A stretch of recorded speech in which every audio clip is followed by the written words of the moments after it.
Welcome to the deep dive. Today we are strapping ourselves in for a really intense examination of command, loyalty, and betrayal. We're sailing straight into the political tempest of the early 1800s. Exactly. This is that strange, tense moment when the great powers briefly pause their global conflict, a period known, I think, pretty infamously as the Peace of Amiens. And we're pulling our knowledge from, well, a whole stack of material detailing the career chronology, the key appointments, and the intense personal struggles of one Admiral Richard Bolitho. Right. We're focused specifically on that really volatile period where Bolitho, as a newly promoted flag officer, find himself having to execute a mission he basically considers a political and moral betrayal. It's a fascinating setup. It is. So our mission for you is, well, it's ambitious. We're going to unpack how this one man, who's already a veteran of decades of fighting, handles the burden of command when the mission itself feels, well, dishonorable. We're looking at the political intrigue, the unprovoked attacks he faced, and the absolute core of loyalty he drew from this very specific group of men around him. And it all kicks off with Bolitho being promoted to Vice-Admiral of the Red in 1802. He is the youngest and most junior officer on that list, except for, Nelson himself. And that's the key, isn't it? It is. He immediately realizes that this high rank comes with some very low political expectations. That promotion is really the hook that drags him into the storm. It was pretty clear that his superior, Admiral Sir Hayward Chief, did not select Bolitho because he was the perfect fit for some delicate diplomatic mission. No. Chief said he required a man of tact as well as action, but when you look at the sources, they really suggest his underlying motivation was just pure institutional jealousy. Right. Chief represented that sort of cold, practical, administrative side of the Admiralty, the kind of person who feels deeply uneasy about popular heroes. And the cost of this command is immediate, and it's profound. I mean, Bolitho is forced to leave his wife, Belinda, in Falmouth when she is just weeks away from giving birth to their first child. And he sent on an outdated warship to hand over an island San Felipe, that was won, as he put it, with British blood. This is where the story really starts to peel back the layers of what command responsibility truly means. So before we dive into the mission itself, we really need some context. We do. Why this specific admiral, this man who had seen heat, cold, captivity, why was he the one chosen for this politically delicate, frankly impossible assignment? Well, that timeline of his rise is staggering. It really is. Bolitho's career progression highlights two essential qualities: incredible skill and an almost alarming willingness to accept commissions where failure just seemed likely. He was never allowed to get complacent. Never. Look at the sheer variety of his experience. He was captain of the frigate Phalarope in 1782, fighting in the legendary Battle of the Sands against the French. A formative, incredibly bloody experience for young captain. And then he goes straight from that into these long, grueling voyages aboard the Undine in the East Indies in 1784. That transition alone from the rapid action of a major fleet engagement to the sustained isolation of the East Indies, it prepared him for everything. It had to. And by 1787, he's commanding the Tempest in the Great South Sea, where he suffered a really serious fever. It's a reminder that in that era, disease was often a deadlier foe than the enemy fleet. That physical suffering, it had to have shaped his perspective on risk, on mortality. Absolutely. Then he commanded the Hyperion across the Mediterranean and the West Indies, and then, crucially, he was promoted to flag captain aboard the Euryalus in 1795. And that's where he was involved in the Great Mutiny. That event alone, the collapse of discipline, the necessity of confronting your own men, that was a defining test of command for any officer. And he emerged, was promoted to commodore shortly after, and just kept climbing up the ranks. His flag officer engagements are equally impressive. The Battle of the Nile in 1798, where he was integral to Nelson's legendary victory. Which got him his promotion to Rear Admiral, commanding the challenging Baltic and Biscay Squadron. And then, the ultimate test, being taken prisoner of war. Very, very few high-ranking officers in the Royal Navy ever experienced that depth of personal vulnerability and humiliation. So what you have is a man who has experienced the full spectrum. Fleet combat, isolation, disease, mutiny, glory, and captivity. This totality of experience is why he carries such authority, but it's also why he bristles against these soft political orders given by Shifa. He knows what war costs, and he's being asked to just throw that cost away for a fragile peace. And this wealth of experience is brought to bear aboard his choice of flagship, HMS Achates, affectionately known as Old Katie. And this wasn't some gleaming new three-decker battleship, was it? She was a 64-gun ship of the line, 21 years old. The sources refer to her as one of a dying breed, and that description is so important. By 1802, the Navy was moving toward these massively powerful 74-gun ships and the enormous first rates. A 64 was, well, it was obsolescent. A veteran that didn't quite fit the new tactical doctrines. Exactly. But Bolitho saw her value.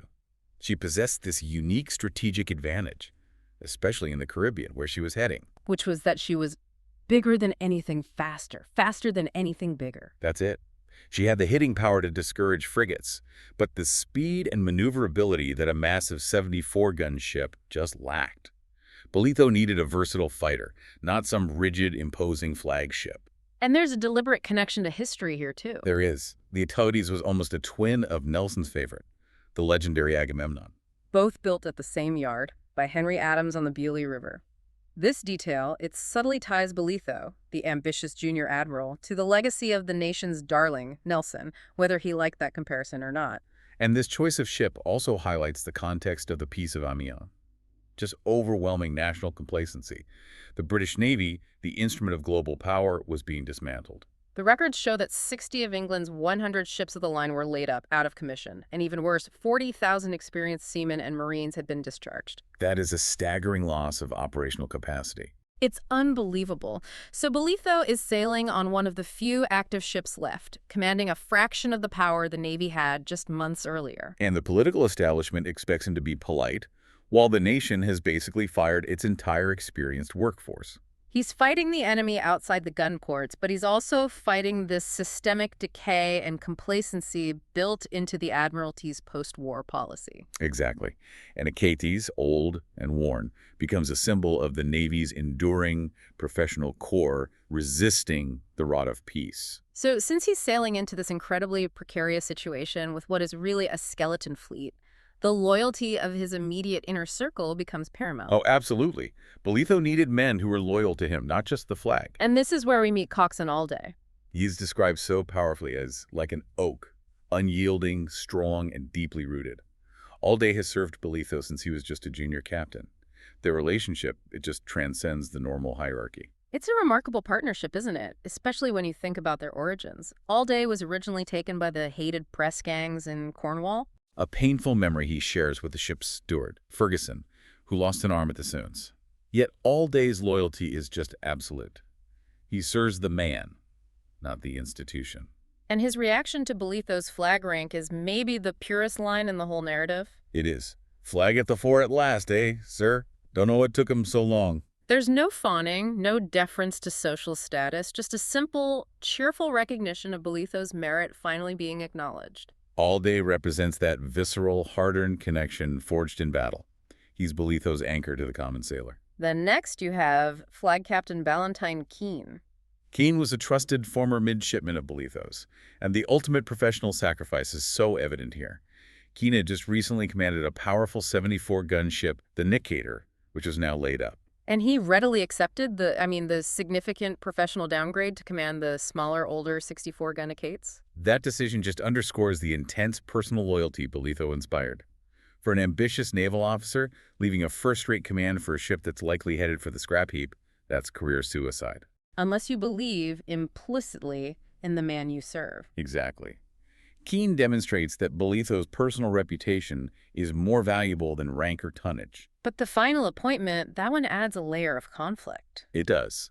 Bolitho selects his nephew, Adam Pascoe, to be his flag lieutenant. And he does this explicitly to avoid Adam being put ashore, essentially rescuing him from being made redundant by the peace.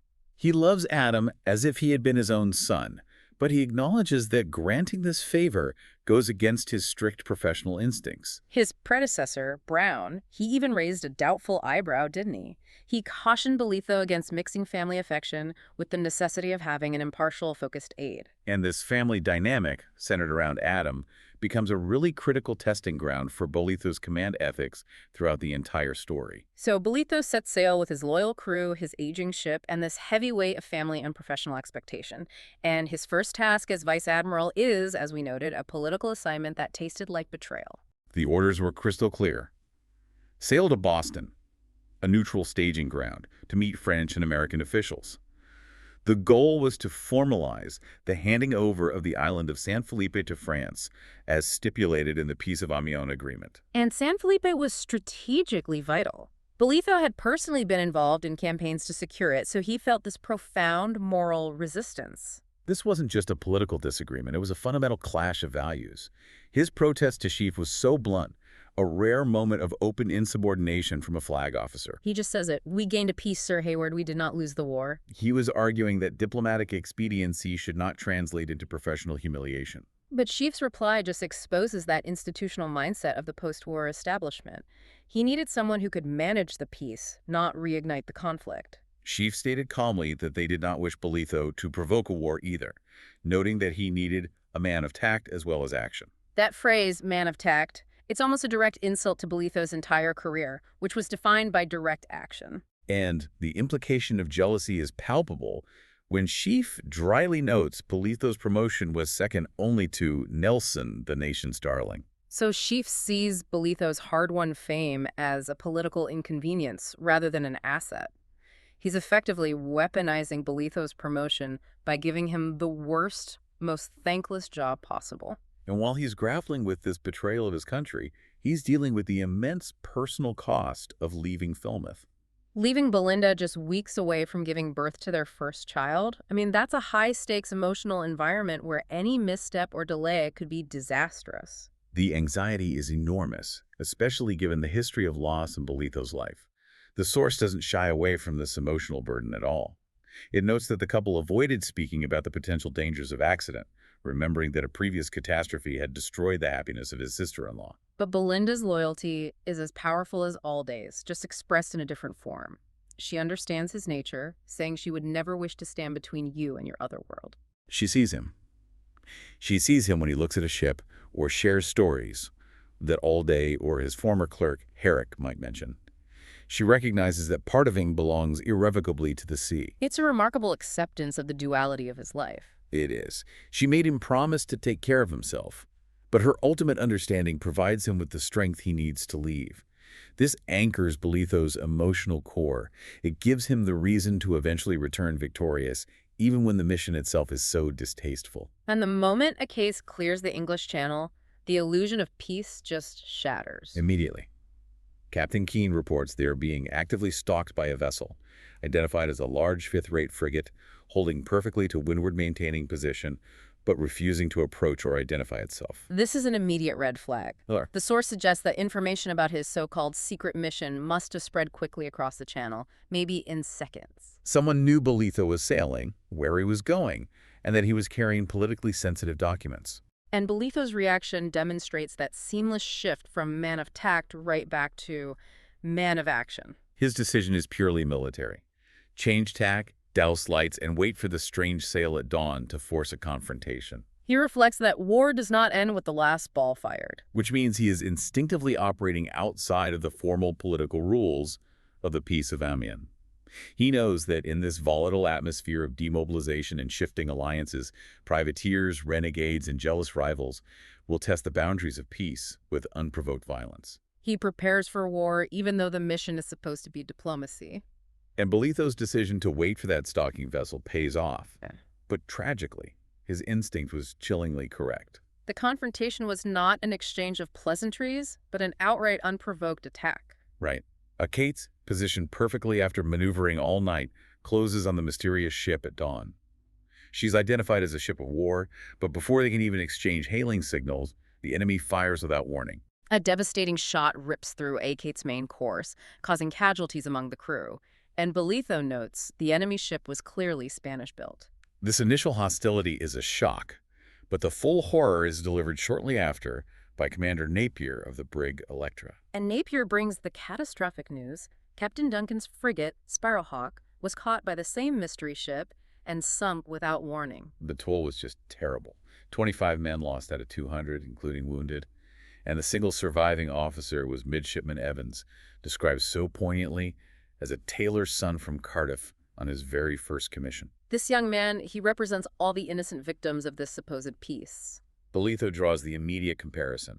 The enemy ship destroyed Sparrowhawk just as it had attacked Achates, except that this time the victim was hopelessly outgunned. This confirms his suspicion that the stalking was a murderous ambush, not just simple surveillance. And his response is pure, visceral command. He signs Sparrowhawk's survivors onto Achates' books, ensuring their immediate welfare, and then he swears a personal vow to find the butcher responsible. So this act of vengeance, avenging the common sailor and the lost frigate, it just overrides his political orders instantly. He's no longer just on a mission of betrayal. He is on a mission of retribution.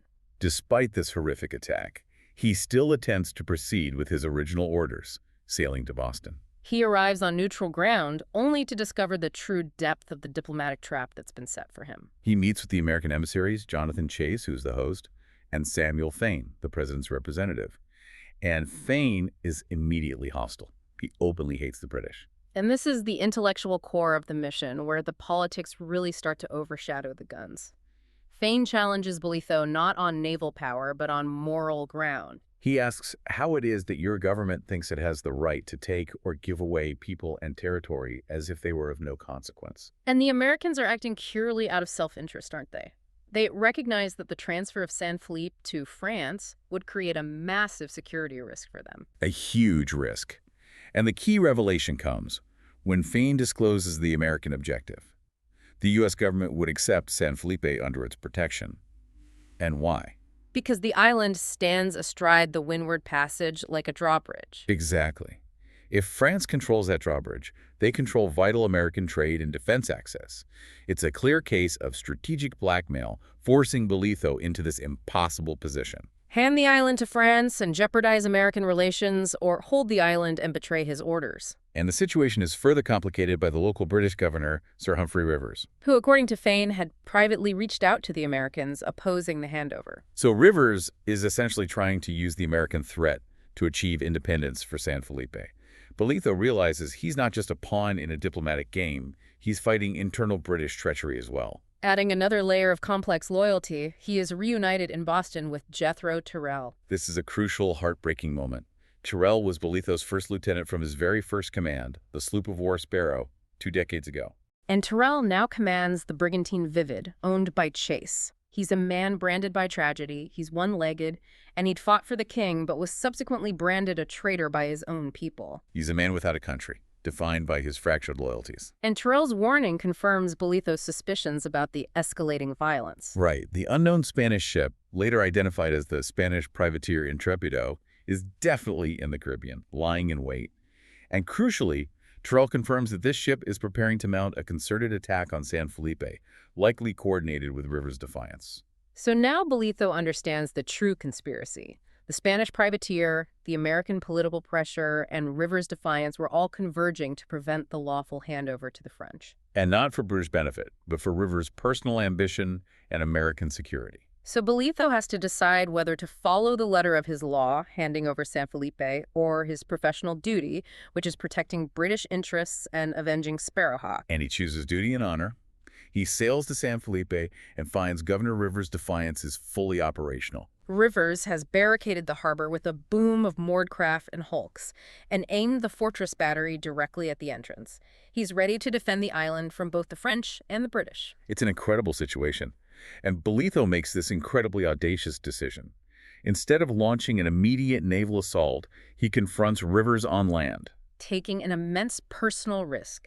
His escort is minimal, just a junior lieutenant and midshipman Evans, the sole surviving officer from the Sparrowhawk disaster. And Evans is Bolitho's constant, living reminder of the cost of failure. And Bolitho denounces Rivers not as a politician, but as a pirate, accusing him of using the geopolitical crisis to achieve independence and personal gain. And Rivers, in a desperate attempt to throw Bolitho off balance, delivers a sharp, very personal insult. He brings up the ultimate family shame. Bolitho's brother, Hugh, who deserted years ago to fight for the American rebels. This accusation, aimed at the Admiral's deep sense of honor, is designed to provoke him into a violent, unprofessional reaction. But Bolitho doesn't take the bait. He returns to Achates and relies on the mastery of his crew.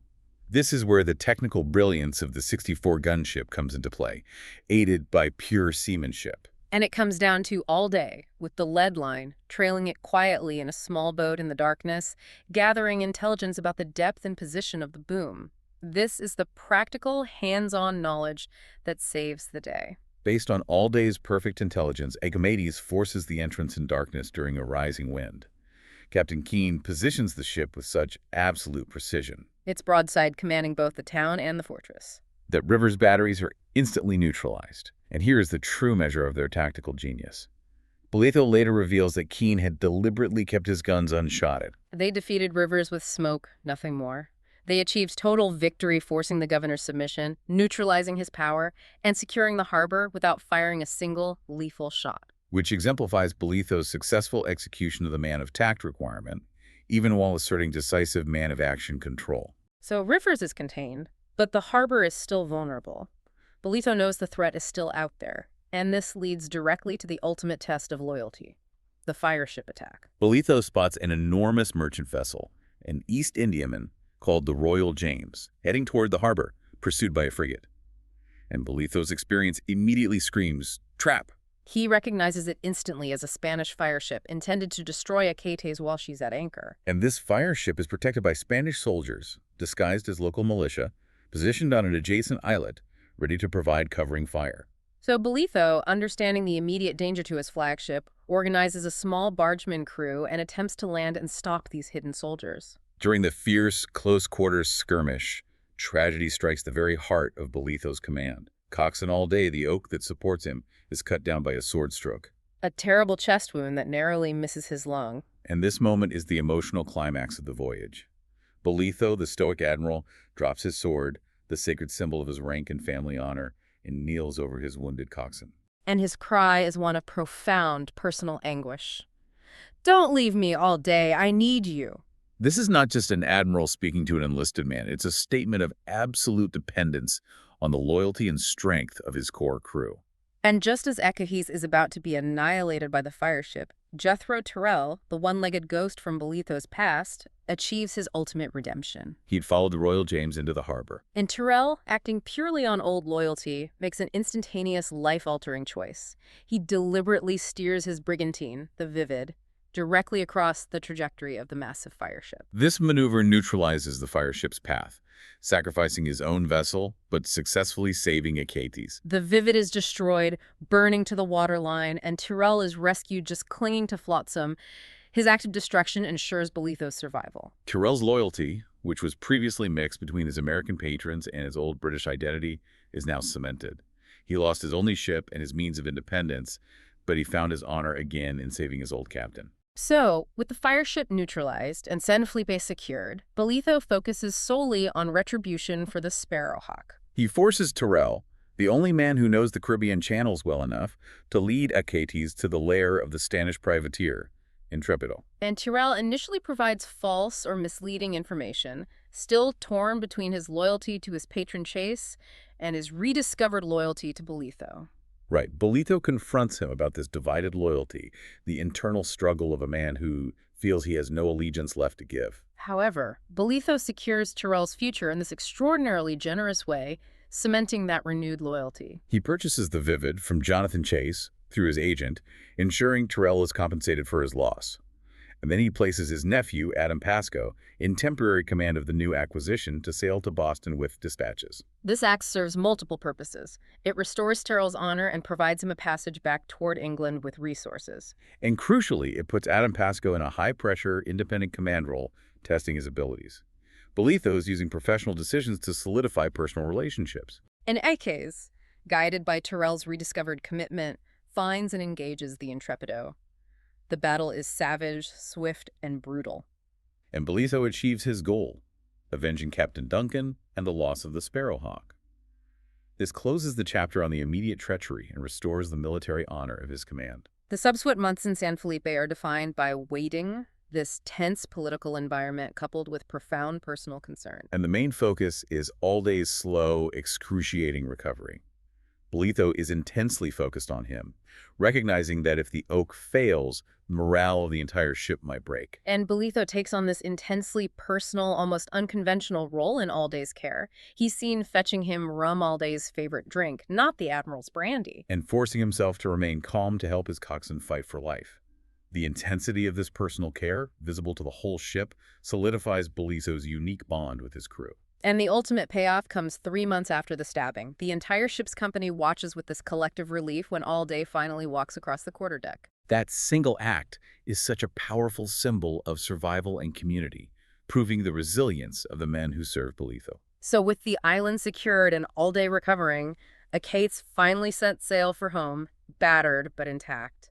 They fully expect to be met by political scorn for having disregarded the strict orders of the Peace of Amiens. But the world has shifted while they were in the Caribbean. It has. They encounter a wrecked French brig, La Prudente, and rescue the survivors. And the ship's purser, Mansell, a man with a murky background in smuggling and the wine trade who happens to be fluent in French, translates their news. War has erupted again. The Peace of Amiens has officially collapsed. This revelation completely changes the stakes. Bolitho realizes that the French squadron approaching them, led by Contra-Amiral Joubert, is operating under old orders and does not yet know that hostilities have resumed. He has minutes to decide whether to attack a vastly superior force or retreat under the rules of the peace that has just ended. And the odds are overwhelming, dictated by the French formation. His old 64-gun Achates is confronted by Admiral Joubert's squadron. The powerful 74-gun flagship Argonaut, the fast 44-gun frigate La Capricieuse, and the smaller 26-gun frigate Diane. It's a 3-to-1 contest. The French flagship outweighs Achates by 10 powerful guns and likely carries a newer, larger crew. Bolitho's training and experience might suggest prudent retreat, waiting for confirmation of war. But Bolitho decides that honor dictates he must fight. This is the ultimate test of his character. He's fighting for more than just victory. He recalls his father's sword, given to him instead of his disgraced brother Hugh. The honor of the entire family rests on his decision. Retreat is a further stain. Battle, however impossible, is necessary. The battle begins with a stroke of tactical brilliance that just defines Bolitho's ability to combine ruthless action with technical precision. He gives what he considers fair warning by immediately focusing his initial aggression on the 44-gun frigate La Capricieuse. The objective isn't to duel the flagship, it's to instantly paralyze the enemy's formation. Bolitho maneuvers Achates to deliver a surprise, full double-shotted broadside into the frigate, and immediately following that, they fire a point-blank carronade blast into her stern cabin. Let's just pause on that technical detail. The carronade, often called the Smasher, was a short-range naval artillery piece designed to fire massive shot or grape at high speed. It wasn't intended for precise targeting. It was designed for maximum devastating human carnage at close quarters. So firing a packed carronade charge into the stern cabin at point-blank range, as Achates did, means the grape transformed the frigate's gun deck and control area into a slaughterhouse. This brutal focus move crippled La Capricieuse instantly, crippling her rudder and gun deck and knocking her completely out of the fight. It proves Bolitho's necessary ruthlessness. And having instantly reduced the threat, he engages the 74-gun flagship Argonaut one-on-one. The battle is savage. Chain shot rips through Achates' rigging. Her foretopmast is shot away. The ships crash together in what the source describes as terrible commotion and crash. As the ships lock, Bolitho is knocked down by a falling block, but he's uninjured. He leads the desperate defense on the quarterdeck with his old sword. And we see the final, fierce loyalty of his inner circle. Bolitho saves Flag Captain Keane during the boarding. And then there's All Day. All Day, still recovering from his terrible chest wound, insists on fighting, gripping his cutlass with both hands. He is still the oak, refusing to fail his admiral in the ultimate moment of peril. And critically, we see the redemption and triumph of Adam Pascoe. Adam and Lieutenant Scott lead the boarders, but it's Adam's action that turns the tide. He uses a smoking swivel gun, a small, highly maneuverable cannon, to blast the heart out of the French defense positioned on the poop deck. That swivel gun blast, using a cannon that often felt more like an explosive charge than a controlled weapon, was the final, ruthless application of force. Adam secured the victory, proving he had the fighting, decisive spirit necessary to win, a spirit perhaps inherited from his disgraced father Hugh, but now applied to serve the king. And the battle ends abruptly. The Argonaut strikes her colors upon the timely appearance of a British 74-gun ship on the horizon, though Bolitho had already achieved effective victory. In a final gesture of honor, Bolitho refuses to accept Admiral Joubert's sword, acknowledging that Joubert had fought bravely and earned the right to keep his honor, even in defeat. And he refuses the new 74's assistance. He determines to sail home on the battered Achates with old Katie. It's the ultimate testament to the bond forged in blood and betrayal. He will not abandon his ship now. The homecoming itself is charged with emotion and public celebration.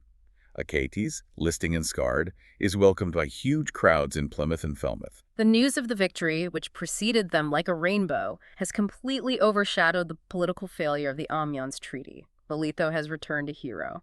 His reunion with Belinda is immediate and tender. She confesses she made Ferguson drive her to the headland just to see the poor little ship sail past. She admits she was so afraid and yet so proud. She saw the battered ship and knew what he had endured. And in that reunion, the ultimate personal reward, Bolitho finally meets his daughter, Elizabeth, the name Belinda chose herself. He finds the balance between his two worlds. Just a quick note on the fate of the central figures. The captured Argonaut becomes a valuable British asset. Achates, having taken horrific damage, is likely to become a hulk, a sad but honorable end for the veteran 64. And Rivers and Jobert are sent to London, the latter for eventual exchange. And All Day, whose survival symbolized the entire journey, sailed home, his pain left, as the source notes, astern. So this deep dive, it really successfully illustrated the profound duality of command that defined Bolitho's transition to flag rank. He was forced to balance the political man-of-tact role thrust upon him by Shifa, a role he fulfilled by neutralizing Rivers with silent maneuver, with the necessity of being the man of action when honor, vengeance, and British interest demanded it against the Intrepido and the French squadron. And what's fascinating here is that the true enduring strength of Bolitho's flag lay not in his advanced rank or his political maneuvering, but in the unwavering, fierce, and often inconvenient loyalty of his crew. Absolutely. All Day took his order from, Keane risked his career, Tyrrell destroyed his only chance at independence to save him. And even Midshipman Evans, the sole survivor of the Sparrowhawk, served as the constant, quiet engine for Bolitho's drive for retribution. They fought for each other and their leader, providing that human foundation for victory. Despite achieving glory in family life, Bolitho notes a profound truth upon his return. He is more afraid of the land than the hazards at sea. For a man whose life has been defined by the high stakes of conflict, peace itself becomes its own strange and unfamiliar struggle. Which suggests that the adrenaline and clarity of battle are perhaps less frightening than the chaos and complexity of politics and family life ashore. And that brings us back to Adam Pascoe. Bolitho was initially concerned that Adam might be tainted by the memory of his father Hugh's disloyalty, the very shame that Rivers used to try and break him. However, Adam's actions in the final battle, especially using that ruthless, decisive charge with the swivel gun to win the day, proved he inherited the fighting spirit of his family, the willingness to use brutal efficiency when required. And this raises an important question for you, the learner, that builds on Bolitho's complex legacy. Bolitho, the officer of great honor, ultimately required the fierce, sometimes brutal efficiency of his nephew, the raw power of the carronade, and the sacrifice of an old friend to win the day. So, does an officer of true honor sometimes require an inner pirate or a ruthless, decisive streak to achieve a necessary victory? And is that brutal, necessary efficiency the true, complex legacy passed on from one generation of command to the next? Something to mull over as you consider the price of peace and the art of command.